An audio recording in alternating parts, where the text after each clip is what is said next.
just going to think in this hypothetical world, right? Is what has been floated out there about Deshaun Watson too much for him? And I'm going to start. Let's start with Jordan. Jordan, what is it too much to ask? What is it? Ben Albright reports. What is it? 3 firsts, 2 seconds, and a player, or something like that. Somebody correct me. Okay, 3 firsts, 2 seconds, and a player. That's a lot. It's a lot for a guy who's not on a rookie deal. Jordan, talk me through it real quick. Yes, in a vacuum, yes. The issue that I have is the 3rd first. I would easily give up 2 firsts, especially I've talked about moving up in this draft, giving up number 12. You give up a future first. I would easily do that. The seconds, while they do carry tremendous value, if they are getting comp picks, if Saleh leaves, and they do still have some picks in round 3, somewhere in that heart of the draft the next couple of years, I don't think it stings as much. For me, I would have a hard time saying yes just due to that 3rd first. As we were just talking about with Kobe, my biggest thing is the flexibility that you get financially from having 5 years of a cost-controlled player and the ability to pivot off of that, like they just did with Buckner, where they moved off of that deal after right when it started to become expensive. They moved off. They got a guy in Kinlaw. While he isn't the same caliber of player, they're maintaining financial flexibility. So as much as I do think that I would make it if it was 2 firsts and 2 seconds, or 2 firsts and a few seconds and third, the 3rd first is what really gets me, because they're going to sacrifice financial flexibility down the road. And as much as I love Deshaun Watson, if he were to get hurt or something were to happen to him and he is not on the field playing, all of a sudden you're in a position where you lose the flexibility that you've gained by sacrificing a player of Buckner's caliber. And, it kind of goes back against some of the moves they made before. And, they've wasted so many picks in the last few years that I think that it is just foolish to put all of your eggs in one basket if the asking price is that high. Okay. Leo, talk me through it real quick. Personally, I will do it. I think the 5th-year option is a great point on this. But who really plays under a 5th-year option anymore? Players get re-up after that 4th year. And when I look at the possibility of where those picks would be, having a Deshaun Watson on this team, you're talking about 26th overall and later. That's probably the main reason why I'll do it. This team's going to be a Super Bowl contender every single year. Even if they have a healthy Jimmy Garoppolo next year, they're not going to be in a position where they are now, having that flexibility of moving up from 12 to 5 for a future quarterback.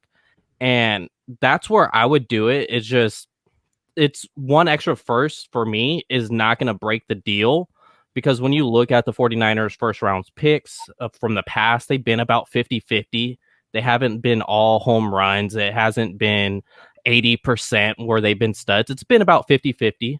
The book's still out on Kinlaw. I think he'll be good, but we'll see. So it hasn't been shoo-ins, day 1 starters, guys that you're going to re-up for a second contract in the league. And I will not let a 1 extra first round pick keep me from having a Deshaun Watson on my team. Akash? I would ask, what are the alternative options, right? And that's what the 49ers are going to face this offseason. And you're going to have to look at, all the other veteran options, right? Is a Matthew Stafford available? What do you have to trade to get him? Does Dak Prescott not get a long-term deal with the Cowboys? Can you then go sign him? What potential rookie quarterback slides to 12, or what's the value to move up in the draft? It's like an economic exercise, in my opinion. And I don't think it can just be answered by saying, okay, here's the price for Deshaun Watson. Would you pay that, right? Do I get a comparable or slightly worse player at a less price? Then you have to weigh out all those options. So it's hard to just answer that question in a vacuum. But when you just say 3 firsts and 2 twos or whatever, that's a lot of assets for Deshaun Watson.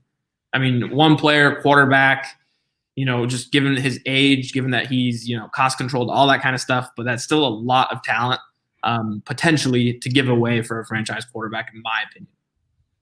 Okay. Vish? So there's 2 sides to this question. For the Houston Texans, no, that's not too much. that might even be too little. Deshaun Watson's one of the 5 most marketable players in the NFL. So, yeah, from the 49ers, absolutely, it's too much. Look, it's not just Deshaun Watson that you're bringing in with the draft capital. It's his contract that you have to take into account. And I think this is the detail that everybody's missing. Deshaun Watson's cap hit next year would only be $15.4 million, which means that in 2021, theoretically, if the Niners brought him in, right, you would be thinking Super Bowl or bust. But guess what happens in 2022? All the contracts that they backloaded because, right, the reason they didn't want to sign DeForest Buckner is because he was a front-loaded contract. Eric Armstead is backloaded. Eric Armstead is going to be a $20 million cap hit in 2022. Deshaun Watson is going to be a $40 million cap hit in 2022. Jimmy Ward is going to be around $11 million in 2022. And you bring in all these guys when you throw in Fred Warner, who would still be on his rookie deal in 2021. In 2022, his cap hit, I'd estimate, would be like $18 million. And you put in all these things. If they don't win in 2021, the Super Bowl, then they become every single team that we talk about that has a great quarterback and a great coach, but not enough on the roster to win a Super Bowl. So while I get what Leo's saying, right, because theoretically Deshaun Watson, Kyle Shanahan, I think we all agree, fantastic fit, would technically be a Super Bowl contender every year. They would be like the Packers have been, for years, where you think they can make the Super Bowl just because they have Aaron Rodgers, but in reality, their roster isn't there, and they wouldn't be able to fill out that roster because, one, all the draft capital would be gone, right? If it's 3 1s and 3 2s, and 2, there's no cap flexibility in order to just sign people or get people on the bargain like that. Okay, Javi. Crazy concept. I don't know, to draft Deshaun Watson when you had the opportunity. That was, do your job better, Kyle Shanahan. Scout the incoming quarterback class, and that's where you're at now. Now you've missed on Kirk Cousins. You lost that opportunity. You accept you weren't in love with Jimmy Garoppolo, and now you're stuck with him essentially. That's what he comes off as. I'm kind of with Vish here. Yes, Houston would take it. The Niners probably shouldn't, because I'm looking at the future of this roster. Like you said, come 2022, what does Trent Williams' contract look like? What does Eric Armstead? He mentioned Eric Armstead contract. Jimmy Ward, $11 million for a safety. Eesh. And then you're looking at Fred Warner, who deserves all the money in the world, but you're looking at 5-6 guys who are taking up more than 60-70% of your cap, and you're in a bad shape. So as much as I would love to have Deshaun Watson, I'm looking at the alternatives, like Akash said. I'm looking at what does Matthew Stafford cost to get? Does Trey Lance fall to 12? Does Justin Fields fall? Does he play bad tonight? Sam Darnold, is he available? What about Carson Wentz? What do we do there? There's other options. As much as I would love Deshaun Watson, and I think he would thrive here, and I think that would be Super Bowl or bust for the 2021 season, it's not smart for the Niners to do it. And as much as I was excited about it, like, yeah, let's do it, when you really sit back and think about it, what do you do with Deebo Samuel in 2 years? What do you do with Brandon Ayuk when his contract is due? Nick Bosa needs to get paid. Bosa, you're running out of money. For me, it's like, hey, Kyle, do your job better, scout better, go and make sure you're evaluating every quarterback in this class correctly and checking out the alternatives like Stafford, Wentz, Sam Darnold, Mitch Trubisky, whoever else is out there. That's for you, Jordan. Right. No, so if you Darnold either.